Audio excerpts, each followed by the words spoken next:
늦가을의 차가운 바람이 제7 보급기지의 황량한 연병장을 가로질렀다. 먼지 섞인 공기는 군수품 상자들의 퀴퀴한 냄새와 정비고에서 새어나오는 옅은 기름 냄새로 가득 차 있었다. 한유진 소령은 이 모든 것을 무심한 표정으로 관찰했다. 그녀는 국방부 직속 특별감찰팀 투스탈 소속이었지만 지금 그녀의 모습은 그 어떤 위압감도 풍기지 않았다. 짙은 회색의 평범한 코트와 청바지, 그리고 얼굴의 절반을 가리는 검은색 마스크는 그녀를 기지 개방 행사에 방문한 군인 가족이나 민간인 방문객처럼 보이게 했다. 이 위장은 의도된 것이었다. 제7보급 기지에 대한 심각한 기강회의와 부정부패 첩보가 접수된 것은 벌써 3주 전. 유진은 본격적인 감찰팀 투입에 앞서 직접 현장의 공기를 파악하기 위해 단독으로 사전 답사에 나선 참이었다. 그녀의 예리한 눈은 연병장 구석에서 담배를 피우며 잡담하는 병사들 정비 상태가 불량해 보이는 트럭들, 그리고 방문객 안내소의 텅 빈 의자를 놓치지 않았다. 모든 것이 첩보의 신빙성을 뒷받침하고 있었다. 그녀가 본관 건물을 향해 천천히 발걸음을 옮길 때였다. 건물 입구 그늘에서 껄렁하게 서 있던 한 무리의 병사들 중 하나가 그녀를 발견했다. 그는 최상병이 기지에서 악명 높은 문제아로 통하는 인물이었다. 그는 동료들에게 과시하듯 턱을 까닥이며 유진에게 다가왔다. 그의 전투복은 단정하지 못했고 전투모는 머리에 거의 걸치다시피 비스듬하게 쓰여 있었다. 명백한 복장 규율 위반이었다. 어이, 거기 아가씨, 여긴 무슨 일로 오셨나? 최상병이 능글맞은 미소를 지으며 유진의 앞을 막아섰다. 그의 목소리에는 상대를 명백히 아래로 보는 오만함이 묻어났다. 유진은 걸음을 멈추고 그를 조용히 응시했다. 마스크 위로 드러난 그녀의 눈은 조금의 동요도 없이 차가웠다. 그녀는 대답 대신 그의 어깨 너머로 보이는 상황실 입구를 힐끗 살폈다. 최상병은 그녀의 침묵을 두려움이나 순종으로 오해했다. 그는 한 걸음 더 다가서며 거리를 좁혔다. 불쾌한 담배 냄새와 값싼 스킨 냄새가 확 풍겨왔다. 왜 말이 없으셔? 오빠가 무서워? 아니면 너무 잘생겨서 말이 안 나오나? 그의 저속한 농담에 주변의 동료 병사들이 낄낄거리는 소리가 들려왔다. 그들 중 누구도 이 상황을 제지할 생각을 하지 않았다. 오히려 흥미로운 구경거리라도 생긴 듯 즐기는 기색이었다. 유진은 속으로 한숨을 내쉬었다. 이것은 단순한 일탈이 아니었다. 이것은 문화였다. 상급자의 묵인 혹은 동조 없이는 일개 상병이 기지 본관 앞에서 민간인 방문객에게 이토록 노골적으로 무례를 범할 수 없었다. 그녀는 지금 이 순간 자신의 감찰 임무가 훨씬 더 깊고 어두운 곳을 향해야 함을 직감했다. 길을 비켜주시죠. 볼 일이 있어서 왔습니다. 유진이 낮고 차분한 목소리로 말했다. 그녀의 단호한 어조는 최상병의 심기를 건드렸다. 그는 자신이 무시당했다고 느꼈다. 무슨 볼일 여긴 민간인이 함부로 드나드는 곳이 아니라고. 방문증은 있어. 그는 마치 자신이 기지의 왕이라도 되는 듯이 행동했다. 설령 방문증이 있다고 해도 나랑 커피 한잔 할 시간 정도는 있겠지. 그가 유진의 팔을 잡으려는 듯 손을 뻗었다.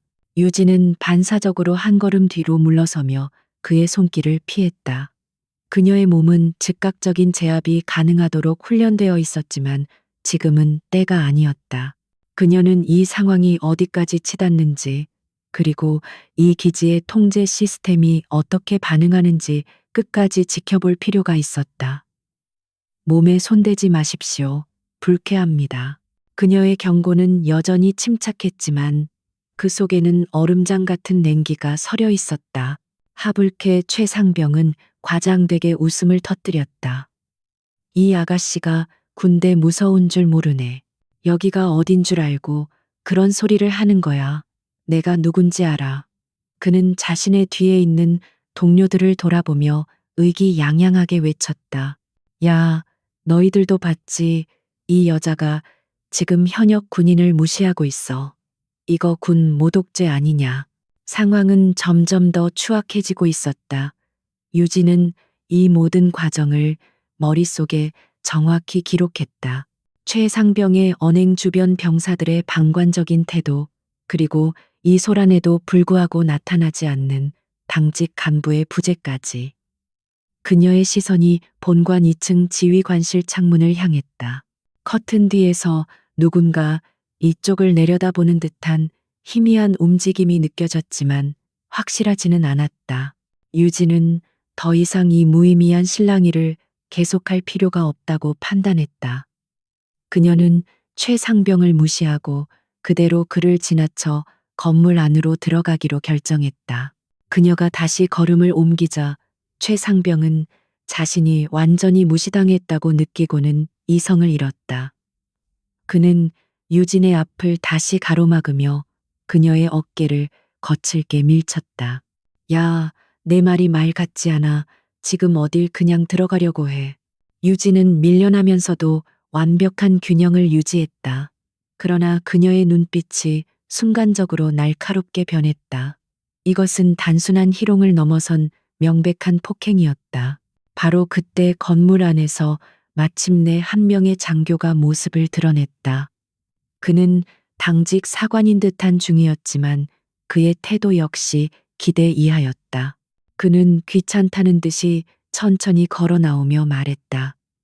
아, 시끄럽게 여기서 뭐 하는 거야, 최상병. 최상병은 중위를 보더니 오히려 더 당당해졌다. 아, 김중위님. 이 여자가 신원 확인도 안 하고 막 기지로 들어가려고 합니다. 제가 제지했더니 오히려 저한테 반항을 합니다. 그의 거짓 보고는 너무나 태연했다.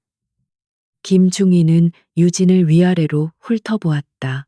그의 시선에는 경멸과 짜증이 뒤섞여 있었다. 아가씨, 신분증 좀 봅시다. 그리고 여긴 민간인 구역이 아니니 용무가 없으면 당장 기지 밖으로 나가주세요. 유진은 김중희를 바라보았다. 그의 계급장과 이름표를 정확히 확인했다. 중위 김진수. 저는 방문객이 아닙니다. 유진이 말했다. 이 병사의 무례한 행동과 폭력적인 태도에 대해 정식으로 문제를 제기합니다. 당장 당신의 상관을 부르십시오. 기지 지휘관 박민규 중령을 만나야겠습니다. 그녀의 목소리는 낮았지만 그 안에 담긴 무게감은 김중희를 순간 움찔하게 만들었다. 하지만 김중희는 이내 코웃음을 쳤다. 뭐라고 지휘관님을 당신이 뭔데? 지금 우리 기지 운영을 방해하는 겁니까? 최상병이 여자 당장 밖으로 끌어내 시끄럽게 만들지 말고. 그는 최상병에게 사실상 폭력을 사주했다. 최상병은 기다렸다는 듯이 사악한 미소를 지으며 유진에게 다시 다가왔다. 들었지? 아가씨 좋게 말할 때 나가는 게 좋을 거야. 안 그러면. 유진은 더 이상 참지 않았다. 그녀는 이 부대의 기강이 바닥을 쳤으며 장교부터 사병까지 총체적인 문제가 있음을 확인했다.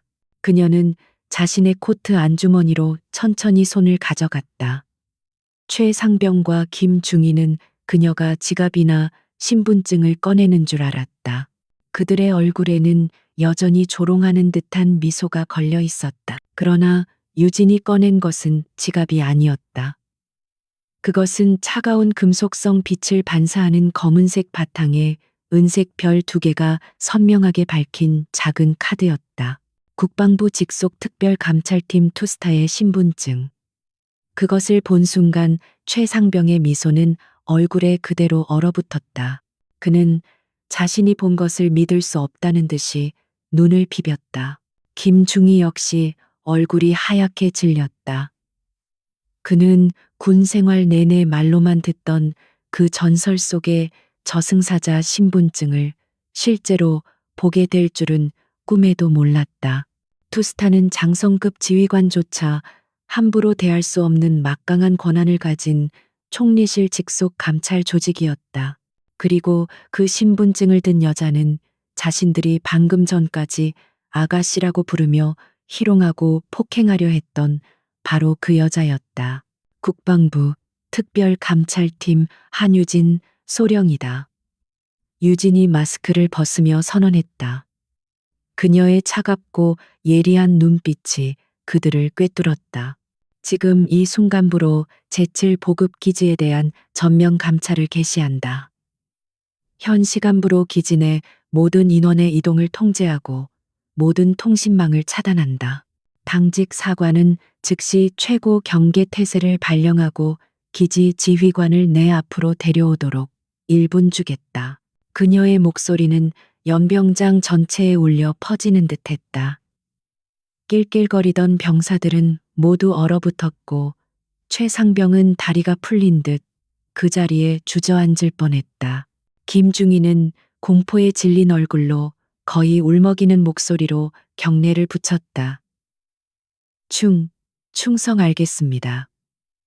그는 비틀거리며 상황실로 뛰어 들어갔다. 황량한 연병장에는 이제 막 시작된 폭풍의 전조만이 감돌고 있었다. 유진은 차가운 바람을 맞으며 이 썩어 빠진 조직의 뿌리를 뽑아내기 위한 기나긴 싸움을 준비했다. 김진수 중위가 공포에 질려 비틀거리며 상황실로 사라진 뒤 연병장에는 지독한 침묵이 감돌았다. 방금 전까지 낄낄거리던 병사들은 마치 유령이라도 본 것처럼 그 자리에 얼어붙었다.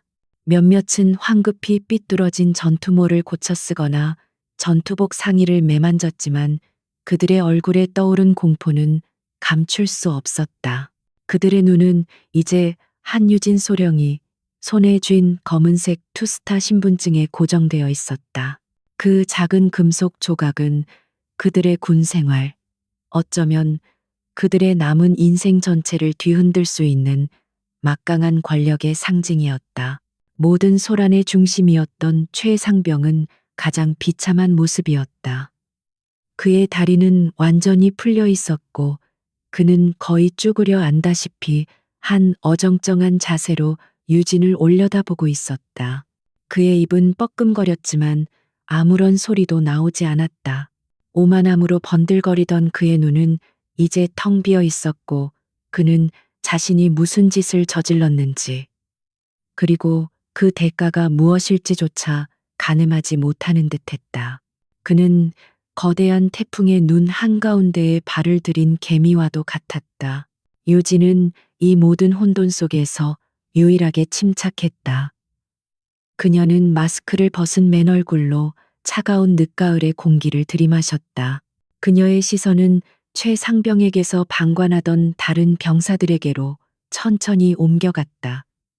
그녀는 그들의 얼굴과 이름표를 하나하나 꼼꼼히 확인하며 머릿속에 각인했다. 이것은 단순한 감찰이 아니었다. 이것은 썩은 부분을 도려내는 외과 수술이었고 그녀는 단 하나의 병변도 놓칠 생각이 없었다.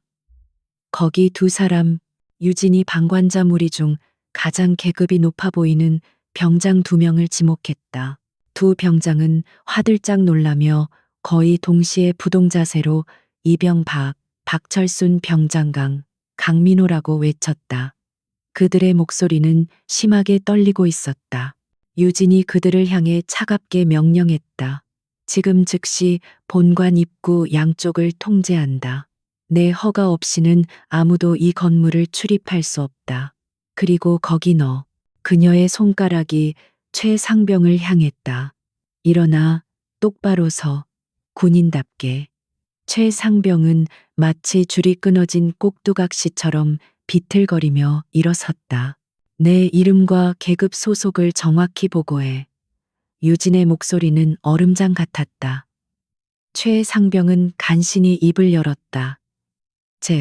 제7 보급기지 본부 중대 상병 최강일입니다. 그의 목소리는 거의 울음에 가까웠다. 좋아, 최강일 상병.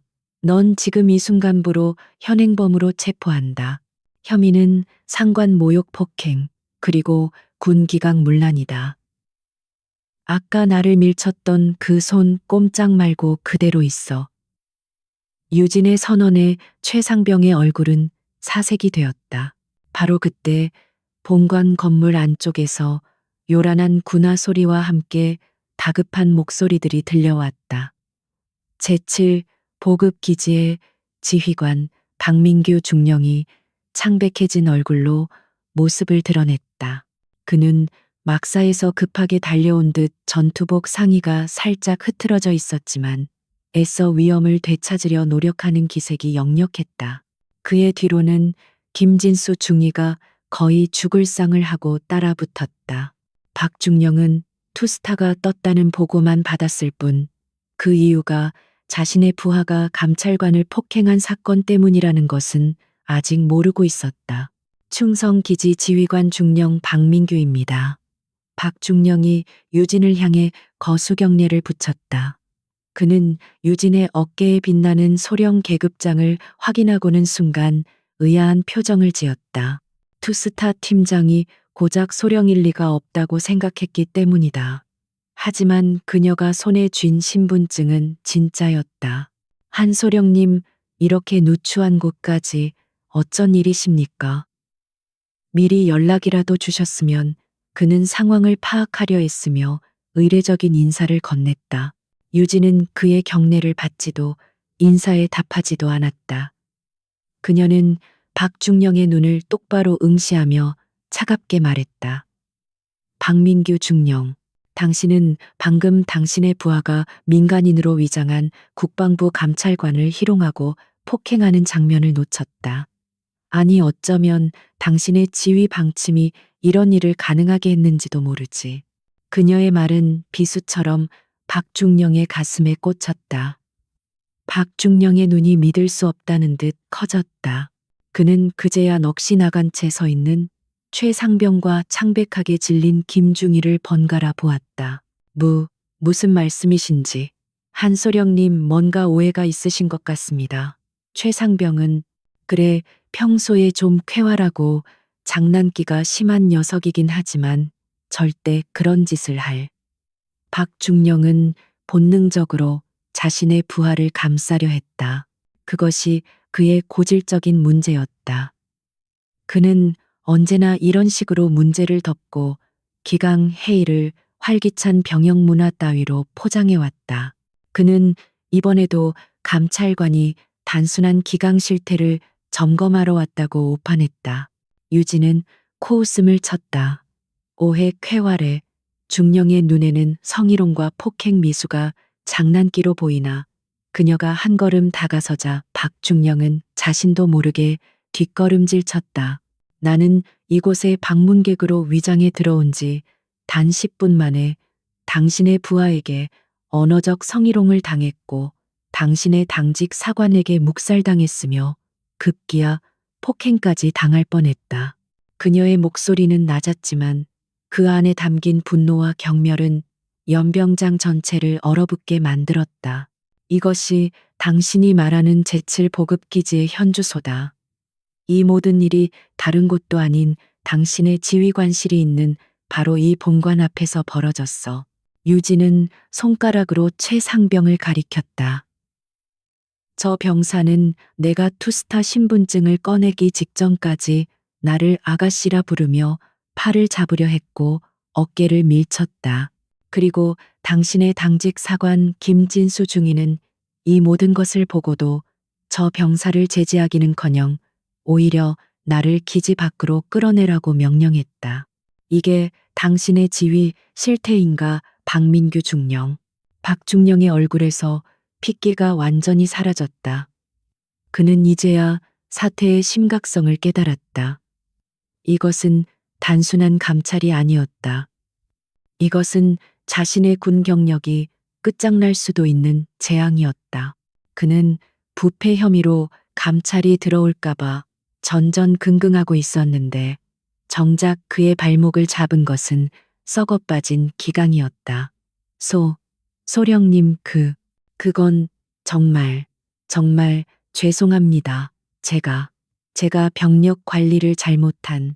그는 필사적으로 변명하려 했다. 지금 그 말로 이 상황을 무마할 수 있다고 생각하나 유진이 그의 말을 가로챘다. 너무 늦었다 중령. 한 병사의 일탈 행위라면 이 자리에서 즉결 처분하고 넘어갈 수도 있었겠지. 하지만 장교가 가담하고 주변 병사들이 동조하며 지휘관은 이 사태를 오해라고 축소하려 한다. 이것은 일탈이 아니라 당신 부대 전체에 만연한 부패 그 자체다. 기강의 부패는 반드시 군수품의 부패로 이어진다는 것이 내 지론이지. 박중령은 유진의 마지막 말에 심장이 멎는 듯했다. 군수품의 부패. 그녀는 이미 모든 것을 알고 온 것일까? 그의 이마에서 식은땀이 비오듯 흘러내렸다. 그는 다급하게 무릎이라도 꿇을 기세로 외쳤다. 아닙니다. 소령님, 그것만은. 당장 최상병과 김중희를 군법에 따라 엄중히 처벌하겠습니다. 부디 기회는 끝났다. 유진이 단호하게 선언했다. 바로 그때 기지 정문을 향해 요란한 사이렌 소리와 함께 여러 대의 검은색 군용 SUV 차량들이 맹렬한 속도로 달려오는 것이 보였다. 차량들은 연병장 중앙에 급정거했고 차문이 열리며 검은색 특수 전투복을 입은 투스타본 감찰팀 요원들이 일사불란하게 쏟아져 나왔다. 그들은 완전 무장을 하고 있었으며 그들의 얼굴에는 어떤 감정도 실려 있지 않았다. 팀원들은 순식간에 본관 건물의 모든 출입구를 확보하고 상황실과 통신실을 접수하기 시작했다. 박민규 중령은 자신의 기지가 외부 병력에 의해 순식간에 점령당하는 이 초현실적인 광경을 망연자실하게 바라보았다. 그의 모든 권한은 이 순간부로 정지되었다. 유진은 자신의 팀원 중 한 명에게 최상병과 김중희를 인계했다. 이 두 사람 즉시 격리 조치하고 신문에 대비시켜. 그리고 그녀는 다시 박중령에게로 시선을 돌렸다. 이제 그녀의 눈에는 일말의 동정심도 남아있지 않았다. 박민규 중령, 당신의 직무를 지금 이 시간부로 정지시킨다. 당신은 이번 사태의 단순한 방관자가 아니라 핵심 피의자다. 기강회의를 방조한 혐의, 그리고 내가 이곳에 온 진짜 이유. 유진은 박중령의 귀에만 들릴 정도로 낮게 속삭였다. 군수품 횡령 및 부정납품 혐의에 대해서도 말이지. 박민규 중령의 눈이 절망으로 가득 찼다. 그는 모든 것이 끝났음을 깨달았다.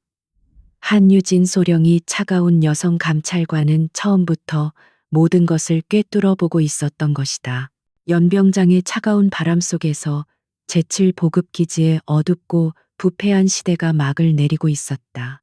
검은색 SUV에서 쏟아져 나온 투스타 요원들은 마치 잘 조율된 기계처럼 움직였다. 그들은 한유진 소령의 별도 명령 없이도 즉각적으로 기지 전체의 주요 동선을 장악했다. 정문과 후문 초소는 외부 병력에 의해 즉시 봉쇄되었고 모든 유선 전화와 내부 네트워크가 중앙 통제실에서 차단되었다. 본관 건물은 물론 주요 창고와 지휘관 숙소까지 기지의 모든 핵심 시설이 순식간에 감찰팀의 통제하에 들어갔다. 연병장에 멍하니 서 있던 병사들은 이 모든 광경을 비현실적이라는 듯이 바라보았다.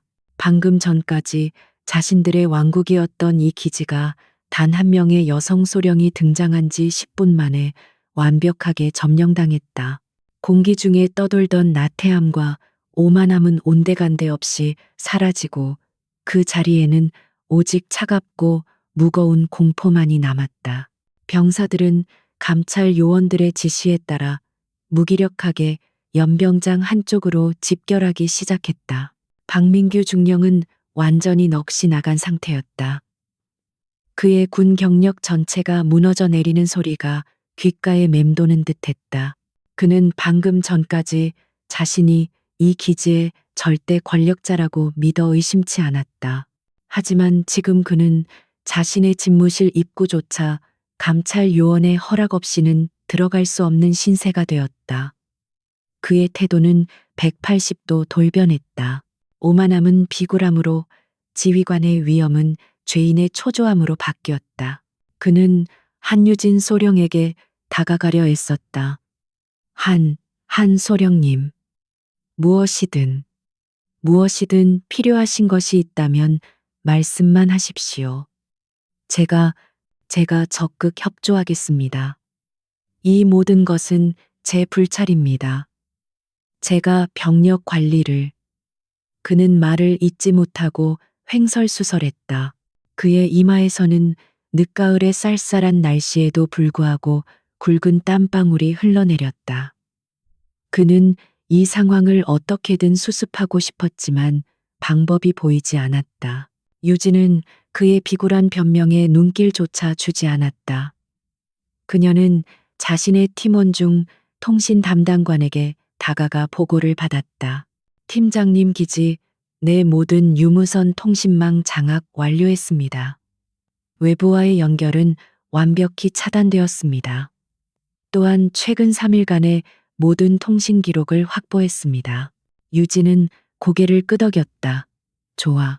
보안팀은 본관 2층 회의실을 임시 지휘 통제실로 확보하고 모든 CCTV 영상을 실시간으로 연동시켜. 그녀의 명령은 빠르고 정확했다. 그녀는 마치 이 기지의 구조를 손바닥 보듯 꿰뚫고 있는 듯했다. 그녀가 다시 박중령을 돌아보았을 때 그녀의 눈에는 일말의 감정조차 실려있지 않았다. 박민규 중령, 당신의 협조는 필요 없어. 당신은 이제부터 감찰 대상이지 협조자가 아니니까. 지금 당장 당신의 집무실과 개인 관사를 수색하겠다. 변호사를 부를 권리는 주지. 단, 국선 변호사 중에서만. 박중령은 그 말에 다리가 풀려 주저앉을 뻔했다. 수색이라니요. 소령님 제가 무슨. 그는 반사적으로 저항하려 했지만 양쪽에서 다가온 건장한 감찰 요원들의 위압적인 눈빛에 입을 다물었다. 그는 자신이 이미 용의자, 그것도 중범죄 용의자로 취급받고 있음을 깨달았다. 그는 말없이 고개를 떨구었고 감찰 요원들에게 이끌려 자신의 집무실로 향했다. 유진은 임시 지휘 통제실로 꾸려진 2층 회의실로 들어섰다. 그녀는 가장 상석에 앉는 대신 회의실 중앙에 서서 팀원들에게 지시를 내렸다.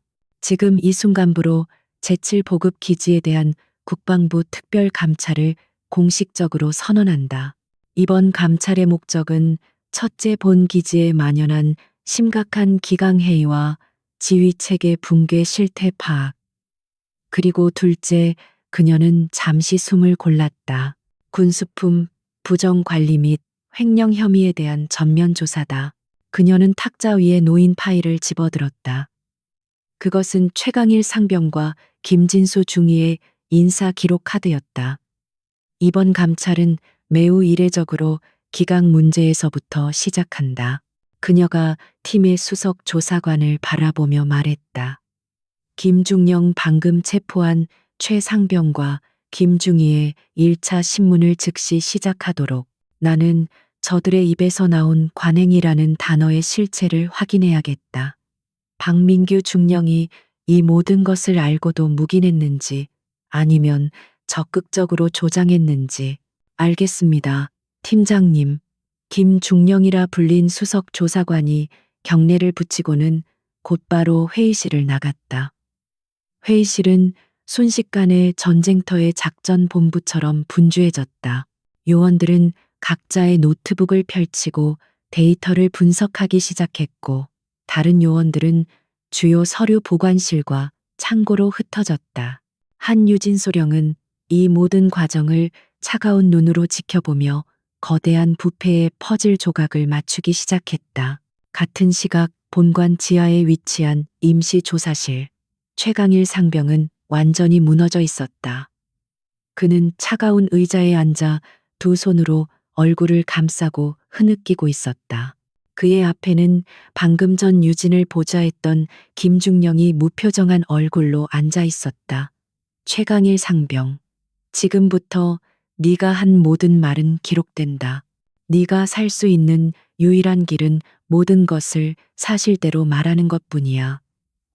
네가 오늘 저지른 짓이 얼마나 심각한지 알고 있나?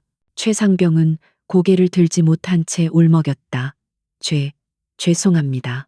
저는 그냥 장난이었습니다. 그 여자가, 아니 소령님이 진짜 감찰관일 줄은 꿈에도 몰랐습니다. 그는 횡설수설하며 자신의 행동을 변명하려 했다. 하지만 김중령은 그런 변명에 익숙했다. 장난 현역 군인이 민간인, 아니 상관을 희롱하고 폭행하려 한 것이 장난이라고. 너는 지금 내 군 생활이 끝장난 건 물론이고 민간 법정에서도 중형을 받을 수 있어. 김중령의 냉정한 말에 최상병의 울음소리가 더욱 커졌다. 살려주십시오.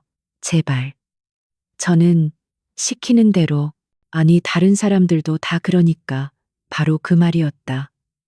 김중령이 기다리던 말. 다른 사람들도 다 그렇다. 그게 무슨 뜻이지? 구체적으로 말해봐. 누가 또 그랬나? 그리고 김진수 중위는 왜 널 말리지 않았지? 평소에도 그런 일이 비일비재했나? 최상병은 처음에는 주저했지만 자신의 형량을 줄일 수 있다는 희미한 희망에 모든 것을 털어놓기 시작했다. 김중희님은 원래 그런 일에 신경 쓰지 않으십니다. 저희가 가끔 방문객들이나 심지어 여군 하사들에게도 짓궂은 농담을 해도 그냥 못 본 척 하셨습니다. 그의 진술은 충격적이었다. 이것은 일회성 사건이 아니라 상습적이고 구조적인 문제였다. 박민규 중령님은 이런 사실을 알고 계셨나? 김중령의 질문이 핵심을 찔렀다. 최상병은 잠시 망설이다가 거의 기어들어가는 목소리로 대답했다. 직접 보신 적도 있습니다. 하지만 그냥 병사들 기죽이지 말라고 웃으면서 넘어가셨습니다. 기각만 잡고 큰 사고만 안 치면 된다고. 최상병의 진술은 박민규 중령이 이 모든 부조리를 알고도 의도적으로 방조했음을 명확히 증명하고 있었다. 다음 차례는 김진수 중위였다. 그는 최상병과는 달리 애써 침착함을 유지하려 했었다. 그는 자신이 장교라는 사실에 기대어 어떻게든 빠져나갈 구멍을 찾으려 했다. 저는 최상병의 일탈 행위를 미처 파악하지 못했습니다. 당직 사관으로서 근무 태만은 인정하지만 공모한 것은 절대 아닙니다. 그는 능숙하게 거짓말을 늘어놓았다. 하지만 김중령은 이미 최상병의 진술서를 확보하고 있었다. 그는 김중희의 눈앞에 최상병의 자필 진술서를 내밀었다. 최상병은 이미 다 불었어. 네가 상습적으로 병사들의 일탈을 묵인했고 심지어 여군 하사들에 대한 성희롱까지 방조했다고 말이야. 박민규 중령도 이 사실을 알고 있었다고. 이제 어쩔 거지. 김중희 끝까지 거짓말로 일관하다가 가중 처벌을 받을 텐가. 김진수 중위의 얼굴이 하얗게 질렸다. 그는 자신이 완전히 함정에 빠졌음을 깨달았다. 그는 최상병이 그렇게 빨리 무너질 줄은 몰랐다. 그는 잠시 입술을 깨물고 천장을 바라보더니 이내 모든 것을 포기한 듯 깊은 한숨을 내쉬었다. 맞습니다. 모두 사실입니다. 하지만 저도 어쩔 수 없었습니다. 박중령님이, 그분이 기지 분위기를 그렇게 만드셨습니다. 그의 입에서 드디어 박민규 중령의 이름이 직접적으로 거론되었다. 박중령님은 병사들의 기강 따위는 신경 쓰지 않으셨습니다. 오직 보급품 관리, 아니 숫자에만 관심이 있으셨습니다. 저희가 가끔 서류를 조작하는 것을 도와드리면 다른 자잘한 실수들은 모두 눈 감아 주셨습니다. 김중희의 진술은 기강의 이 문제를 넘어 유진이 찾고 있던 핵심, 즉 부패의 고리로 직접 연결되고 있었다. 임시 지휘 통제실에서 이 모든 신문 내용을 실시간으로 보고받고 있던 한유진 소령의 눈이 차갑게 빛났다. 그녀는 최상병과 김중희의 진술서를 검토하며 이미 예상했던 그림이 완성되고 있음을 확인했다. 기강회의는 단순한 방종이 아니었다. 그것은 박민규 중령이 자신의 부정부패를 은폐하고 공범자들을 만들기 위해 의도적으로 조장한 도덕적 해이였다. 좋아. 유진이 낮게 말했다. 예상대로군. 저들은 자신들의 사소한 비위를 눈감아주는 대가로 박민규의 더 큰 범죄에 동조하거나 최소한 침묵한 거야. 그녀는 자리에서 일어났다. 이제 전체 요리는 끝났다.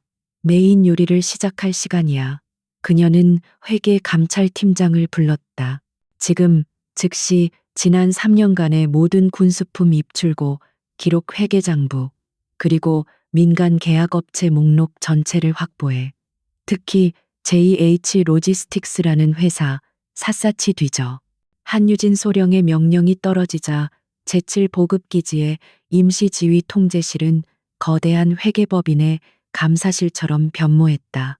공기 중에는 종이 넘기는 소리와 키보드 소리만이 가득했다.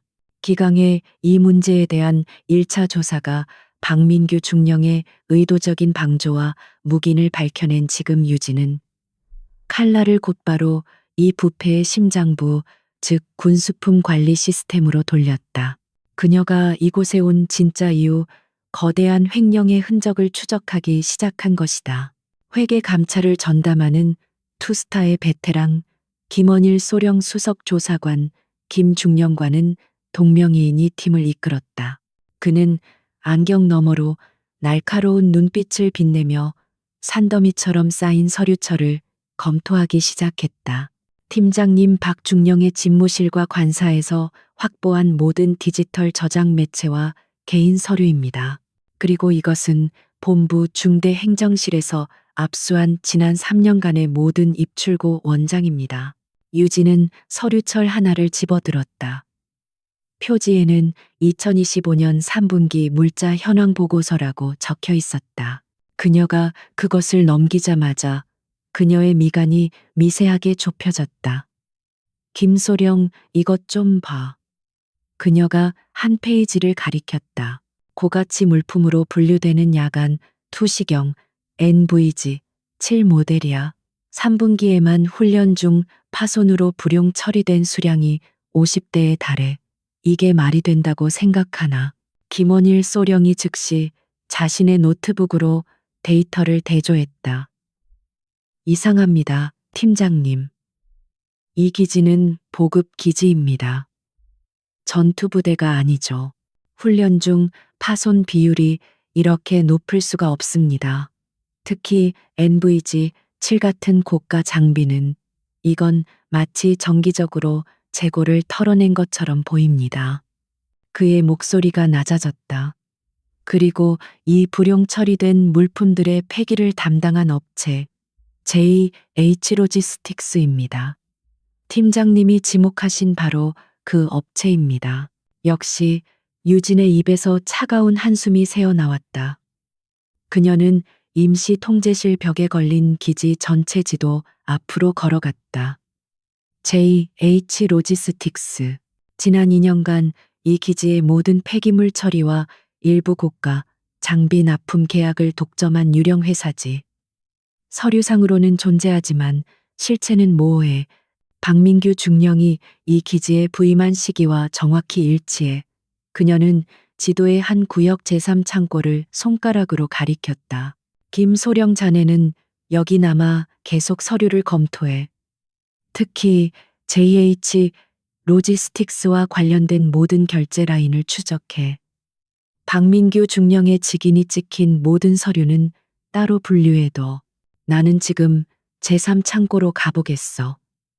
파손된 야간 투시경들이 정말로 폐기되었는지 아니면 처음부터 존재하지도 않았는지 직접 확인해야겠다.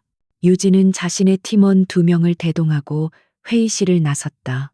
제3창고는 기지에서도 가장 외진 곳에 위치해 있었다. 창고 앞은 잡초가 무성했고 자물쇠는 겉보기에도 오랫동안 사용하지 않은 듯 녹이 슬어 있었다. 창고를 지키는 경계병은 이 상황이 어리둥절하다는 듯 유진 일행을 멀뚱히 바라볼 뿐이었다.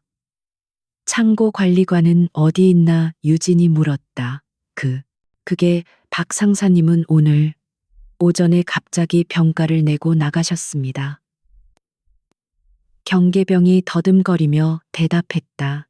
병가 유진의 눈이 가늘어졌다. 공교롭군. 그녀는 더 이상 지체하지 않았다. 즉시 이 창고 문을 개방한다. 자물쇠를 절단해 감찰 요원이 휴대용 절단기를 이용해 육중한 자물쇠를 끊어냈다.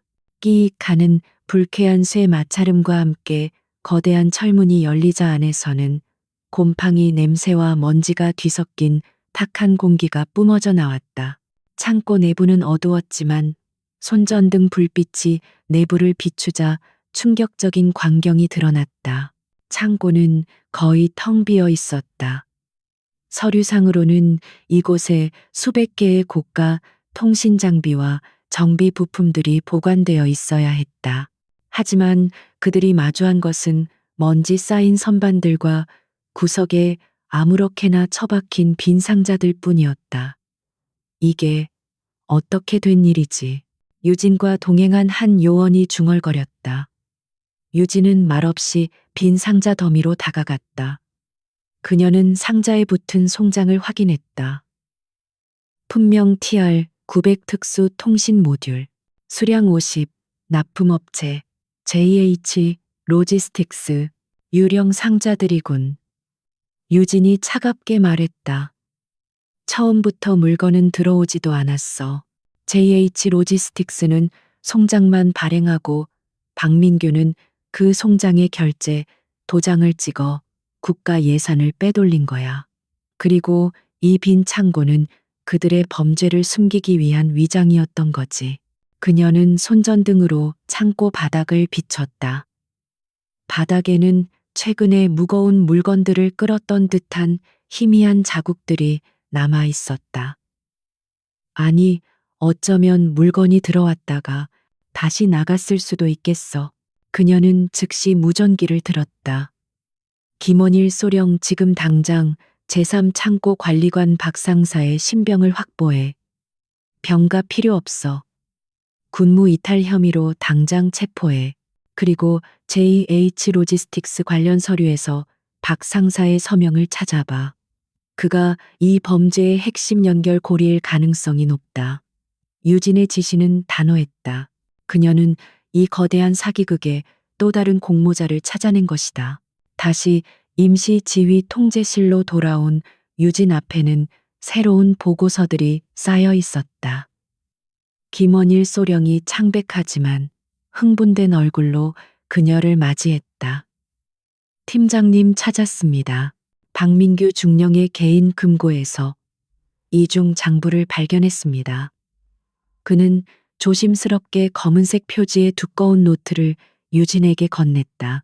그것은 겉보기에는 평범한 업무일지처럼 보였지만 내용은 상상을 초월했다. 노트에는 날짜별로 알 수 없는 숫자들과 이니셜들이 빽빽하게 적혀 있었다. JH 5,000, K 의원 1,000, 창고 파손 처리 3,000. 그것은 누가 봐도 박민규 중령이 불법적으로 조성한 비자금의 입출금 내역이었다. JH 로지스틱스로부터 받은 리베이트 상부에 상납한 뇌물, 그리고 허위 서류로 빼돌린 군 예산의 규모가 적나라하게 기록되어 있었다. 유진은 입술을 깨물었다.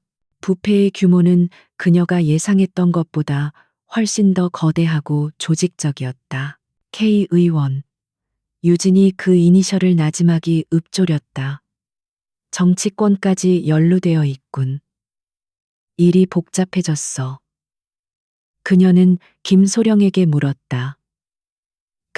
김소령에게 물었다. 제3창고관리관 박 상사는 어떻게 됐나? 현재 체포조가 그의 자택으로 급파되었습니다. 곧 신병을 확보할 수 있을 겁니다. 그리고 예상대로 JH 로지스틱스와 관련된 거의 모든 허위 불출 서류에 박 상사의 서명이 박중령의 서명과 함께 기재되어 있었습니다. 유진은 이중 장부를 다시 한번 훑어보았다. 박민규 중령은 단순한 횡령범이 아니었다. 그는 이 보급 기지를 자신의 개인 ATM처럼 이용하며 하급자들을 협박하거나 회유해 공범으로 만들고 상부에는 뇌물을 상납하며 자신의 왕국을 유지해 왔던 것이다. 그리고 그 과정에서 발생한 기강해이는 병사들의 눈과 귀를 막고 내부 고발의 가능성을 원천 차단하기 위한 그의 고의적인 연막이었다. 팀장님, 이것도 보시겠습니까? 회계팀의 다른 요원이 컴퓨터 모니터를 유진 쪽으로 돌렸다. 박민규 중령의 개인 계좌 내역입니다. 지난 2년간 매달 말일 JH 로지스틱스의 대표이사 개인 명의로 거액의 현금이 입금된 내역을 확인했습니다. 또한 박중령의 아내 명의로 된 강남의 한 고급 아파트 매입 자금 출처가 불분명합니다. 모든 증거가 박민규 중령을 향하고 있었다. 그가 오늘 아침 유진에게 보였던 그 비굴한 태도는 자신의 기강에 이 문제가 아니라 바로 이 거대한 금융 범죄가 발각될까봐 두려워했던 것이었다. 유진은 모든 퍼즐 조각이 맞춰지는 것을 느꼈다. 그녀는 이제 이 부패의 고리를 끊어낼 가장 약한 고리 박 상사를 기다리기만 하면 되었다. 그가 입을 여는 순간 박민규 중령의 모든 것은 끝장날 터였다. 감찰이 시작된 지 꼬박 이틀이 지났다. 제7 보급 기지는 완벽하게 외부와 격리된 섬이 되었다. 한유진 소령의 임시지휘 통제실은 24시간 불이 꺼지지 않았고 요원들의 분주한 움직임 속에 기지의 공기는 점점 더 무겁게 가라앉았다. 박민규 중령은 자신의 집무실에 사실상 연금된 상태였다. 그의 모든 통신은 감청되었고 방문 앞은 무장한 감찰 요원들이 지키고 섰다. 그는 자신이 발견된 이중 장부의 존재를 어렴풋이 눈치챘지만 그것이 전부가 아님을 직감하고 있었다. 그의 불안감은 절망적인 편집증으로 변해가고 있었다. 그는 창밖을 서성이며 누가 감찰팀과 접촉하는지, 누가 자신을 배신할지 끊임없이 의심했다. 그의 머릿속은 온통 자신을 향해 조여오는 포위망에 대한 공포로 가득 찼다. 특히 제3창고관리관이었던 박 상사가 체포되었다는 소식은 그에게 치명타였다. 박 상사는 그의 핵심 공범 중 하나였고 그가 입을 연다면 모든 것이 끝장이었다. 박중령의 예상대로 박 상사는 체포된 지 단 3시간 만에 모든 것을 자백했다. 그는 JH 로지스틱스와의 유령거래 빈 상자 입고 처리, 그리고 박중령에게 정기적으로 상납한 뇌물의 액수까지 상세히 진술했다. 박중령의 범죄 혐의는 이제 부인할 수 없는 사실로 굳어지고 있었다. 하지만 유진은 아직 만족하지 않았다. 박 상사의 진술은 박중령을 법정에 세우기엔 충분했지만 그와 연결된 윗선까지 쳐내기엔 부족했다. 바로 그때 예상치 못한 변수가 발생했다. 기지본부 중대 소속의 한 젊은 장교가 감찰팀의 비밀리에 접촉을 시도해왔다. 그의 이름은 이지훈 중위 군수과에서 물자 입출고 실무를 담당하고 있었다. 그는 박중령의 부패 시스템 속에서 양심의 가책을 느끼면서도 상관의 강압적인 지시에 어쩔 수 없이 협력해온 인물이었다. 그는 투스타의 등장을 절체절명의 기회로 보았다. 이지훈 중위는 감찰팀 요원에게 몰래 접근해 작은 USB 하나를 건넸다. 한유진 소령님께 직접 전해 주십시오. 박민규 중령의 마지막 비자금 장부입니다. 저는 단지 지시를 따랐을 뿐입니다. 제발 저를 보호해 주십시오. 그는 극심한 공포에 떨고 있었다. 그는 박중령이 자신을 의심하고 있다는 것을 눈치챘고 감찰이 끝나고 유진이 떠나면 자신이 어떤 보복을 당할지 두려워하고 있었다. 유진은 즉시 이중희를 안전가옥으로 격리 보호 조치하고 그가 건넨 USB의 내용을 확인했다. 그것은 박중령의 집무실 금고에서 나온 이중 장부보다 훨씬 더 치명적인 자료였다. 그것은 JH 로지스틱스가 아닌 또 다른 위장 업체들을 통해 조성된 제2의 비자금 내역이었으며 그 돈이 K1을 포함한 정치권 인사들에게 흘러들어간 정확한 날짜와 액수가 담긴 파일이었다. 이게 박민규가 숨겨둔 진짜 보험이었군. 유진이 차갑게 중얼거렸다. 박중령은 집무실 금고에 미끼용 장부를 남겨두고 진짜 치명적인 증거는 실무자인 이지훈 중위의 개인 컴퓨터에 분산 보관시켜 왔던 것이다.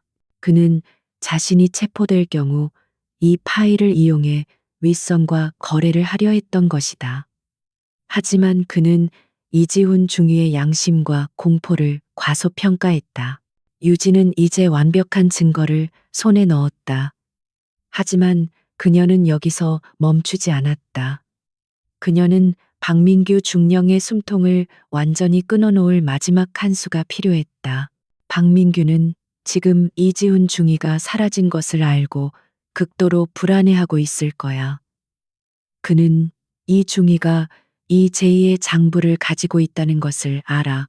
그는 분명 그것을 되찾거나 아니면 이 중위를 협박하려 들겠지. 유진의 눈이 전략가의 그것처럼 빛났다. 그녀는 쥐더들 놓기로 결정했다. 그녀는 의도적으로 박중령에 대한 감시를 살짝 느슨하게 풀었다. 집무실 앞을 지키던 요원들의 교대 시간을 길게 잡고 그의 통신 감청 역시 일시적으로 중단된 것처럼 위장했다. 동시에 이지훈 중위가 감찰팀의 보호에서 벗어나 기진의 특정 장소 기록 보관실로 이동할 것이라는 거짓 정보를 박중령의 측근이었던 다른 장교에게 흘렸다. 편집증에 사로잡힌 박중령은 이 미끼를 덥석 물었다. 그는 이지훈 중위가 자신을 배신하고 감찰팀과 거래를 하려 한다고 확신했다. 그는 이 중위가 가진 그 파일을 파괴하거나 혹은 이 중위를 협박해 진술을 번복시켜야만 했다. 그는 감시가 소홀해진 틈을 타 몰래 집무실을 빠져나왔다. 그의 손에는 작은 녹음기와 만일의 사태에 대비한 호신용 칼까지 들려 있었다. 박중령은 어둠을 틈타 이지훈 중위가 향하고 있다는 기록 보관실로 숨어들었다. 그곳은 평소에는 아무도 찾지 않는 낡고 먼지 쌓인 곳이었다. 그가 문을 열고 들어서는 순간 안에는 이지훈 중위가 아니라 한유진 소령이 차가운 얼굴로 그를 기다리고 있었다. 박중령은 함정에 빠졌음을 깨닫고 소스라치게 놀랐다. 한소령, 당신이 어떻게 기다리고 있었다. 박민규 중령. 유진이 조용히 말했다. 그녀의 뒤편 어둠 속에서 투스타 요원들이 모습을 드러내며 박중령의 퇴로를 차단했다. 이지훈 중위는 지금 안전한 곳에서 당신의 모든 범죄를 증언하고 있어. 당신이 찾던 제2의 장부도 이미 내 손에 들어왔고, 유진은 이 중위가 넘긴 USB를 그의 눈앞에 흔들어 보였다. 박중령의 얼굴이 절망으로 일그러졌다. 그는 자신이 완전히 속았음을 깨달았다. 그는 모든 것이 끝났다고 생각하며 이성을 잃었다. 이 배신자 내년이 감히 나를. 그는 갑자기 품속에서 칼을 꺼내 유진을 향해 달려들었다. 다 같이 죽자. 그의 절박한 외침은 그러나 허공에 울릴 뿐이었다. 유진은 그의 공격을 침착하게 피하며 그의 손목을 꺾었고 동시에 요원들이 그를 덮쳐 바닥에 제압했다. 체포해. 유진이 차갑게 명령했다. 기존의 횡령 및 직권 남용 혐의에 더해 증거인멸 시도 내부, 고발자, 협박 미수, 그리고 감찰관 살해 미수 혐의를 추가한다. 박민규 중령은 바닥에 엎드려 발악했지만 그의 손목에 채워진 차가운 수갑은 그가 다시는 빠져나올 수 없는 덫의 일부일 뿐이었다. 유진은 쥐덫에 걸린 그를 무표정하게 내려다보았다. 이제 남은 것은 이 부패의 뿌리를 지탱해온 윗선을 향한 칼날 뿐이었다. 기록 보관실의 차가운 시멘트 바닥에 엎드린 박민규 중령은 더 이상 예전의 위험 있는 지휘관이 아니었다. 그의 전투복은 먼지로 더러워졌고 거친 숨소리에는 절망과 분노가 뒤섞여 있었다. 등 뒤로 꺾인 채 수갑이 채워진 그의 손목에서는 방금 전까지 한유진 소령을 위협했던 날카로운 칼이 힘없이 떨어져 있었다. 그는 덫에 걸린 짐승처럼 포효했지만 그를 둘러싼 투스타 요원들의 냉막한 시선은 조금의 동요도 없었다. 이럴 순 없어. 놔라. 이거 안 놔. 내가 누군지 알아. 나는 박민규 중령이야. 그는 마지막 남은 자존심으로 발악했다. 하지만 그의 외침은 공허했다. 유진은 그의 앞에 쪼그리고 앉아 그의 눈을 정면으로 마주했다. 그녀의 눈에는 경멸이나 분노가 아닌 차가운 연민만이 담겨 있었다. 아니, 당신은 이제 피의자 박민규일 뿐이야. 횡령 뇌물수수 직권, 남용 증거 인멸 시도, 그리고 감찰관 살해 미수 혐의까지. 그녀는 박중령의 품에서 나온 작은 녹음기를 집어들었다. 이지훈 중위를 협박해서 이 녹음기에 무슨 말을 담으려고 했지.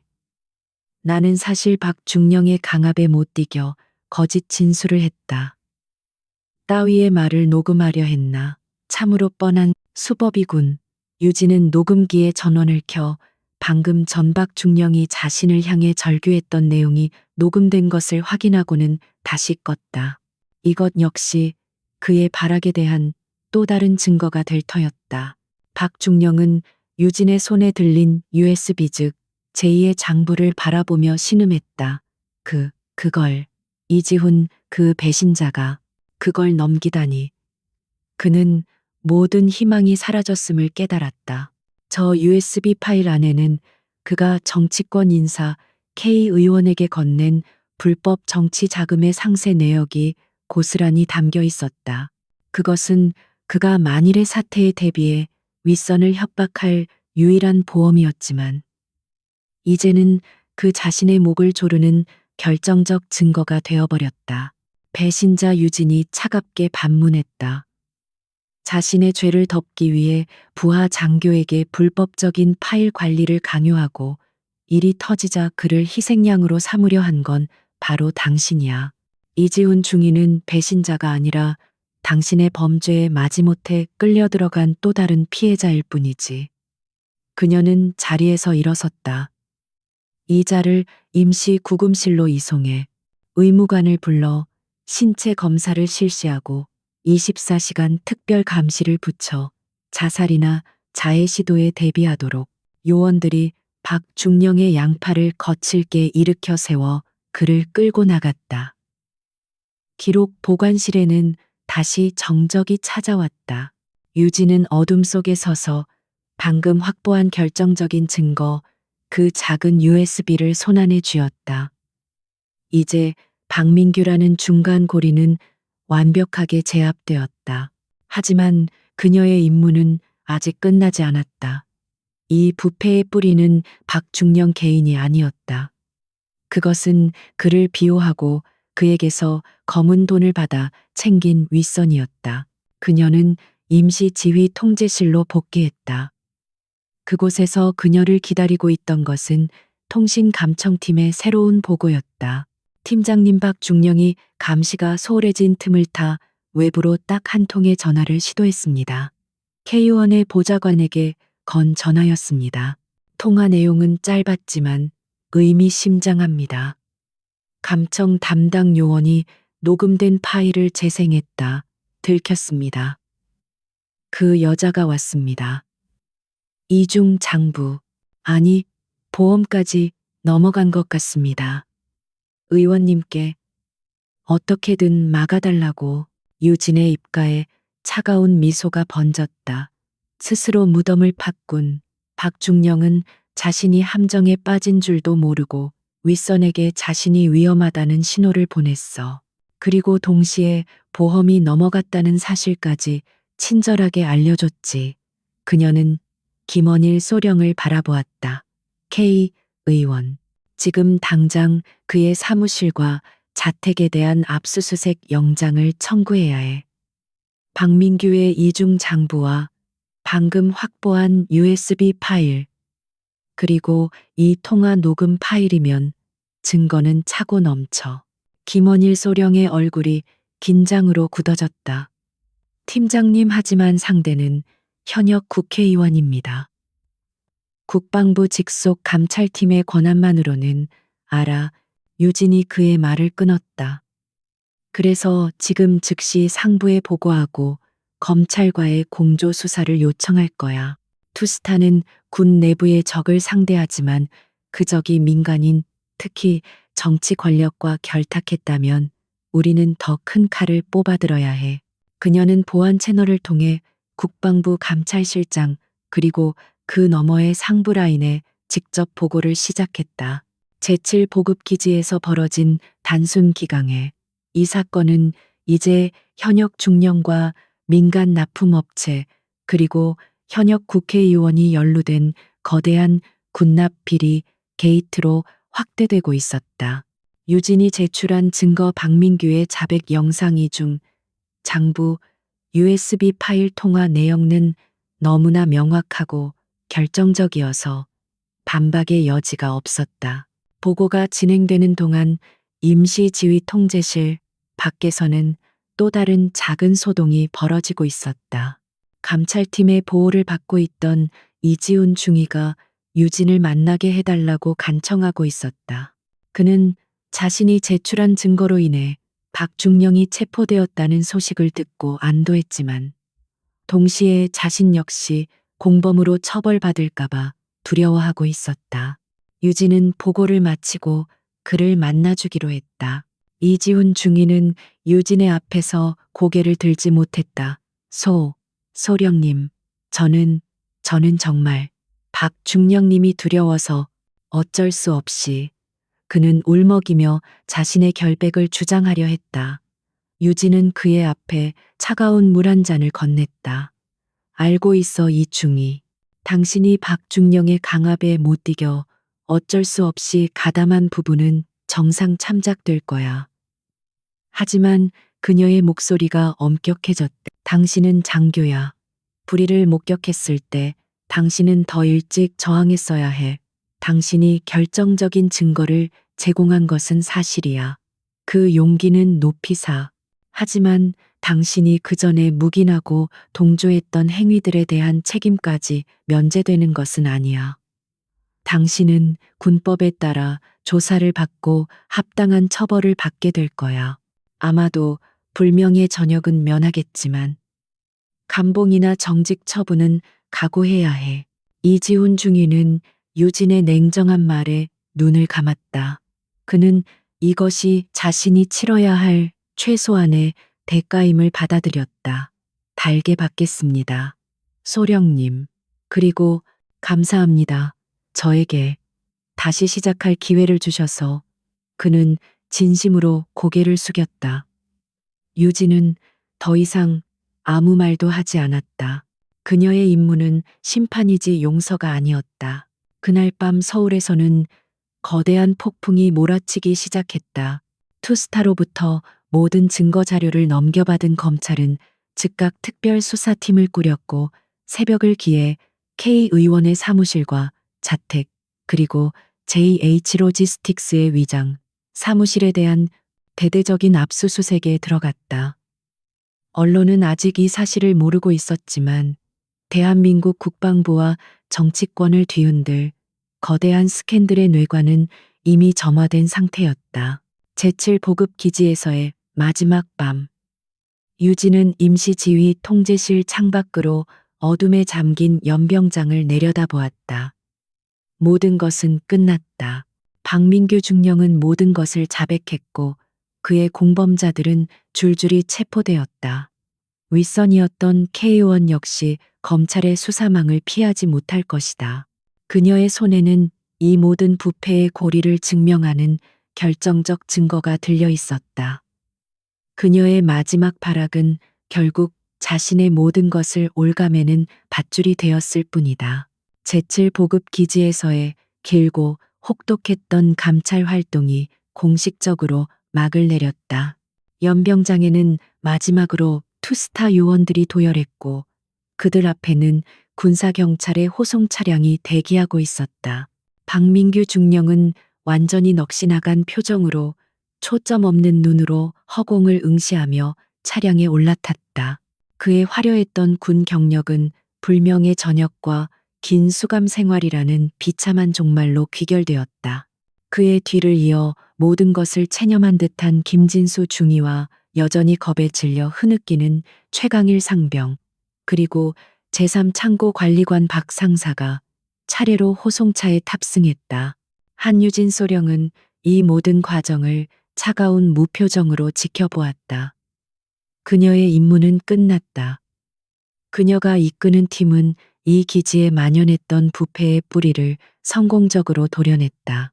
호송 차량이 먼지를 일으키며 기지 정문을 빠져나가자 남아있던 기지 병력 사이에서는 억눌렸던 안도의 한숨과 함께 불확실한 미래에 대한 불안감이 교차했다.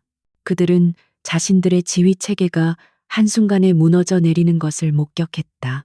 유진은 임시 지휘 통제실로 돌아와 마지막 보고서를 작성했다. 수백 페이지에 달하는 보고서에는 지난 며칠간 밝혀낸 제7보급 기지의 총체적인 부실과 부패가 낱낱이 기록되어 있었다. 박민규 중령의 횡령 내역과 이중장부 JH 로지스틱스와의 유착 관계, K 의원에게 흘러들어간 불법 정치 자금의 흐름, 그리고 이 모든 범죄를 은폐하기 위해 의도적으로 조장된 기강회의 실태까지. 보고서는 기지 지휘부의 전면적인 교체와 시스템의 완전한 개혁을 강력하게 권고하는 내용으로 마무리되었다. 그녀가 보고서에 최종 서명을 하고 국방부 본부로 전송한 직후 언론이 움직이기 시작했다. 검찰이 K 의원에 대한 구속영장을 청구했다는 속보가 터져나왔다. 국방부 군납비리 게이트라는 자극적인 제목과 함께 박민규 중령의 이름이 연일 헤드라인을 장식했다. 국민들은 군 내부의 썩어빠진 실태에 분노했고 국방부는 즉각적인 대국민 사과와 함께 정군을 대상으로 한 강도 높은 감찰을 약속해야 했다. 거대한 폭풍이 대한민국을 강타한 것이다. 몇 주 후 군사법원의 판결이 내려졌다. 박민규 중령은 횡령 뇌물, 수수직권, 남용, 감찰관, 살해미수 등 적용된 모든 혐의가 유죄로 인정되어 불명예 전역과 함께 징역 20년이라는 중형을 선고받았다. 김진수 중위는 직무유기와 공모 혐의로 징역 5년과 파면을 최강일. 상병은 상관 모욕 및 폭행미수 혐의로 징역 2년을 선고받고 군 교도소에 수감되었다. 그들의 오만했던 행동은 감당할 수 없는 대가로 돌아왔다. 반면 결정적인 증거를 제공했던 이지훈 중위는 내부 고발자로 인정받았다. 물론 그 역시 박 중령의 지시에 동조했던 책임을 피할 수는 없었다. 그는 감봉 6개월의 징계 처분을 받았지만 군복을 계속 입을 수 있게 되었다. 그는 모든 것이 끝난 후 유진에게 짧은 감사 편지를 보냈다. 다시 한번 군인으로서 명예롭게 살 수 있는 기회를 주셔서 감사합니다. 유진은 그 편지를 읽어보았지만 아무런 답장도 하지 않았다. 시간이 흘러 혹독했던 늦가을이 지나고 차가운 겨울을 거쳐 만물이 소생하는 봄이 찾아왔다. 제칠 보급기지는 사람들의 기억 속에서 서서히 잊혀가는 듯했다. 그로부터 약 5개월 후 한 대의 익숙한 검은색 SUV가 다시 제칠 보급기지의 정문을 통과했다. 이번에는 위장이 아니었다. 깔끔하게 전투복을 차려입은 한유진 소령이 후속 조치 점검을 위해 공식적으로 기지를 방문한 것이다. 기지는 완전히 달라져 있었다. 황량하고 무질서했던 연병장은 깨끗하게 정돈되어 있었고, 병사들은 절도 있는 동작으로 장비 점검 훈련에 매진하고 있었다. 유진이 차에서 내리자 위병소 근무자는 그녀를 즉각 알아보고는 흠 잡을 데 없는 거수경례를 붙였다. 충성 방문을 환영합니다. 소령님, 그의 눈에는 지난날 최상병에게서 보였던 오만함이나 박중령 앞에서 보였던 비굴함이 아닌 건강한 군인의 경계심과 존중이 담겨 있었다. 새로운 기지 지휘관으로 부임한 강철민 대령이 그녀를 맞이했다. 그는 야전에서 뼈가 굵은 원칙주의자로 소문난 인물이었다. 한 소령님, 멀리까지 오시느라 고생 많으셨습니다. 그가 악수를 청했다. 덕분에 이 썩은 곳을 대청소할 수 있었습니다. 아직 갈 길은 멀지만 기초부터 다시 다지고 있습니다. 그의 목소리에는 굳은 의지가 실려 있었다. 유진은 강 대령의 안내를 받으며 기지 곳곳을 둘러보았다. 본관 건물은 깨끗하게 정비되었고 모든 병사들은 그녀를 마주칠 때마다 큰 소리로 경례를 붙였다. 그들의 눈빛에는 공포가 아닌 제대로 된 규율 속에서 나오는 안정감이 서려 있었다. 한때 빈 껍데기뿐이었던 제3창고는 새로운 보급품들로 가득 차 있었고 모든 입출고 내역은 투명하게 전산화되어 관리되고 있었다. 그녀는 문득 자신이 처음 이곳에 도착했던 날을 떠올렸다. 자신을 아가씨라고 부르며 희롱하던 최상병의 오만한 얼굴. 그것은 단순한 한 병사의 일탈이 아니었다. 그것은 거대한 부패라는 나무에 가장 끝자락에 매달린 눈에 보이는 징후에 불과했다. 그 작은 오만함을 시작으로 그녀는 거대한 뿌리를 파헤쳐 결국 나무 전체를 쓰러뜨렸다. 유진은 잠시 본관 앞 연병장 모든 것이 시작되었던 바로 그 자리에 멈춰 섰다. 따뜻한 봄바람이 그녀의 뺨을 스쳤다. 권력이란 무엇인가? 박민규는 그 권력에 취해 스스로를 파멸로 이끌었다. 최상병은 그 썩은 권력의 그늘에 기대어 자신의 오만함을 방출했다. 그리고 자신은 투스타라는 더 큰 권력을 이용해 그들을 심판했다. 그녀는 자신의 권력이 결코 부패하지 않도록 스스로를 끊임없이 경계해야 함을 다시 한번 다짐했다. 그녀의 임무는 파괴가 아니라 정화였다. 썩은 것을 도려내고 새로운 살이 돋아날 수 있도록 자리를 만드는 것. 제7 보급 기지는 이제 고통스러운 수술을 끝내고 서서히 회복하고 있었다. 모든 것이 정상 궤도에 오른 것 같군요, 대령님. 유진이 강 대령에게 말했다. 수고하셨습니다. 아닙니다. 소령님이야말로 이 기지의 진정한 은인이십니다.